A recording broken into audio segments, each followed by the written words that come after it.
நவீன தமிழகத்தின் சிற்பி கலைஞர். சிற்பி என்பவர் யார் என்று நாம் பார்க்கலாம். தேவையில்லாதவற்றை அனைத்தையும் நீக்கி தேவையானவற்றை வைத்து அழகான சிற்பம் படைப்பவர் தான் சிற்பி. அதுபோலத்தான் கரடு முரடாக இருந்த தமிழகத்தை தனது பேனா என்ற முடியை வைத்து அழகான சிற்பமாக மாற்றியவர் கலைஞர் ஐயா அவர்கள். திராவிடம் என்ன செய்து கிழித்தது என்று கேட்போரே, திராவிடம் எதையும் கிழிக்கவில்லை. கிழிந்து கிடந்த சமத்துவம், கிழிந்து கிடந்த பெண்ணியம் என்பதை நிலைநிறுத்தியது திராவிடம் என்று சொன்னால் நிதர்சனமான உண்மை அல்லவா? கலைஞருடைய பயன்பாட்டை சற்று திருத்தி அமைக்க வேண்டும் என்றால் காமு காப்பி என்றே பிடிக்கலாம்.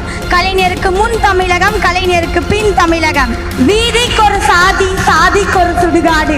வீதிக்கொரு சாதி, சாதிக்கொரு சுடுகாடு. அடடா, எறிவதில் கூட எண்ணெய் ஏற்றத்தாழ்வு. வீதிகளில் சாதிகள் பிரித்த நாம் சுவாச காற்றினில் சாதிகள் பிரித்தோமா?